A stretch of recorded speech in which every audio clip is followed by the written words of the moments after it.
वृंदावन में राधा दामोदर मंदिर में रूप गोस्वामी जी रहते थे। जीव गोस्वामी रूप गोस्वामी के अंडर में शिक्षा ग्रहण कर रहे थे। एक बार श्रीपाद बल्लभाचार्य जी आए विचरण करते करते, और उन दोनों रूप गोस्वामी जी भक्ति रसामृत सिंधु ग्रंथ की रचना कर रहे थे। श्रीपाद बल्लभाचार्य जी बोलते हैं, क्या लिख रहे हो आप? अब बोले, भक्ति रसामृत सिंधु लिख रहा हूं, जरा दिखाओ। रूप गोस्वामी ने दिखाया, वल्लभाचार्य जी ने पढ़ा और बोले, बाकी सब तो ठीक है, पर मुझे एक गलती लग रही है। रूप गोस्वामी ने एक श्लोक लिखा था, भुक्ति मुक्ति स्पृहा यावत पिशाचीर वर्तते तावत भक्ति सुख शास्त्र कथम अभ्युदयो भवेत। रूप गोस्वामी ने उस श्लोक में भुक्ति और मुक्ति की जो स्पृहा यानी जो लालसा है, उसे उन्होंने पिशाची कहा, राक्षसी कहा। श्रीपाद बल्लभाचार्य जी ने कहा कि आप भुक्ति को तो पिशाची कह रहे हो, ये ठीक है, मुक्ति को पिशाची कहना, राक्षसी कहना, ये मुझे ठीक नहीं लग रहा। रूप गोस्वामी ने कहा, ठीक है महाराज, जैसी आपकी आज्ञा, जो भी आप बोल रहे हो ठीक है। अब वहीं पे जीव गोस्वामी जी थे, ये सब सुन रहे थे, वो बड़े क्रोधित हो गए। क्या करें, गुरुजी के सामने कुछ बोल भी नहीं सकते। बल्लभाचार्य जी ने कहा, अब मैं यमुना स्नान करना चाहता हूं। रूप गोस्वामी ने कहा, जीव जाओ, इनको लेके जाओ और आप स्नान करा के लाओ इनको यमुना जी में। अब तो जीव गोस्वामी जी को चांस मिल गया, ठीक है मैं जाता हूं। जीव गोस्वामी वल्लभाचार्य जी को स्नान कराने के लिए जाने लगे, तो थोड़ी दूर गए, तो थोड़ी दूर जाने पर जीव गोस्वामी ने कहा कि यहां बैठो महाराज थोड़ी देर। आप मुझे एक बात बताइए, आप क्या कह रहे थे? रूप गोस्वामी जो हमारे गुरु जी हैं, उन्होंने जो भक्ति रसामृत सिंधु लिखा है उसमें गलती है। अरे तुम हमारे गुरु जी की क्या गलती बताओगे? तुम हमारे साथ तर्क करो, हमारे गुरु जी को क्या हराओगे? पहले मेरे साथ बैठो, क्या गलती की हमारे गुरु जी ने? जीव गोस्वामी ने उनके साथ थोड़ी देर वार्तालाप किया और कुछ ही देर में पानी पानी कर दिया। अब वल्लभाचार्य जी तो चले गए।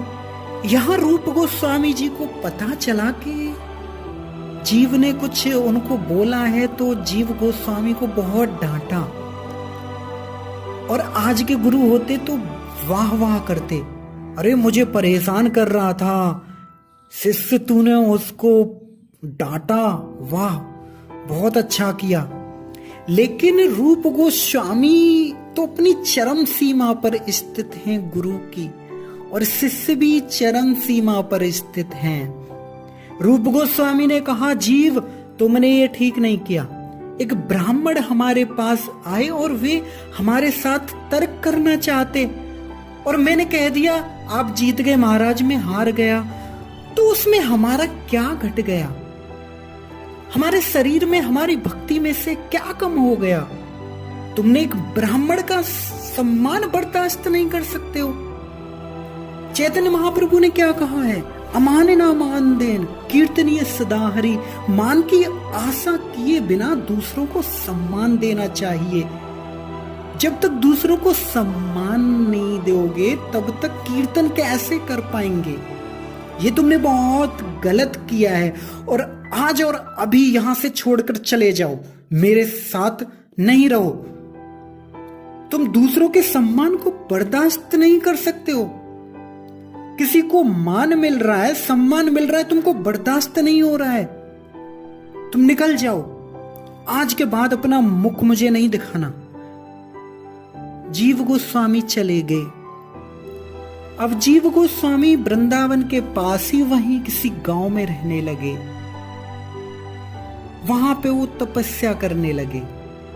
एक दिन सनातन गोस्वामी विचरण करते करते उस गांव में पहुंचे, किसी के घर में भिक्षा लेने गए। अब वहां बोलते हैं, माता भिक्षाम देही, अब माता एक वहां पे गोबर लीप रही थी। माता ने कहा रुको, तो फिर से दोबारा सनातन गोस्वामी बोले माता भिक्षाम देहि। 2 बार 4 बार 5 बार भिक्षाम देहि बोले तो माता को गुस्सा आ गया। गुस्से में वो ऐसे ही बोलती, ये कैसा साधु है, अरे इसको दिख नहीं रहा मैं गोबर लीप रही हूं, क्या कुछ देर खड़ा भी नहीं रह सकता है? अरे इससे अच्छा तो हमारे गांव का साधु अच्छा है, वो तो बेचारा कुछ खाता भी नहीं है, उसको तो आटा दे दो, वो तो आटे में ही पानी को घोल के पी जाता है। तो ये बात जब सनातन गोस्वामी ने सुनी तो उनका हृदय मचल गया। अरे ये कैसा साधु है, इतनी तपस्या, जो कच्चा आटा घोल के पी जाता है, ऐसा तपस्वी है। सनातन गोस्वामी वहां पे गए तो पता चला कि ये तो जीव गोस्वामी, ये तो जीव है। और उस समय जीव गोस्वामी कच्चा आटा खाने के कारण उनके पेट में एक रोग हो गया था, जलोदर रोग। सनातन ने कहा जीव तुम यहां क्या कर रहे हो?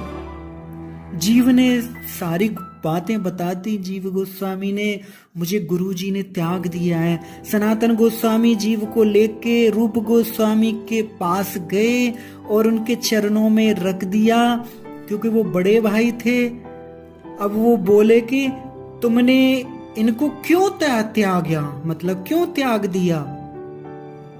चैतन्य महाप्रभु ने हमें क्या आज्ञा दी है? नामे रुचि जीवे दया वैष्णव सेवन, यहाँ छाड़े नहीं धर्म सनातन। नाम में रुचि होनी चाहिए, जीव में दया होनी चाहिए। रूप गोस्वामी, क्या ये जो रूप है, क्या ये जीव दया का पात्र नहीं है? तुम इनको स्वीकार कर लो। तब जाके रूप गोस्वामी ने जीव गोस्वामी को स्वीकार किया। तो कहने का तात्पर्य है, एक वैष्णव भक्त जो होता है ना, वो कभी भी किसी के साथ तर्क नहीं करता है। यदि कोई कहे कि महाराज आप हार गए, मैं जीत गया, तो वैष्णव अपनी हार को एक्सेप्ट कर लेते हैं, स्वीकार कर लेते हैं, क्योंकि वो अमान ना मान देन, हमेशा दूसरों को मान देने की सोचते हैं, ना कि अपना सम्मान देने की सोचते हैं।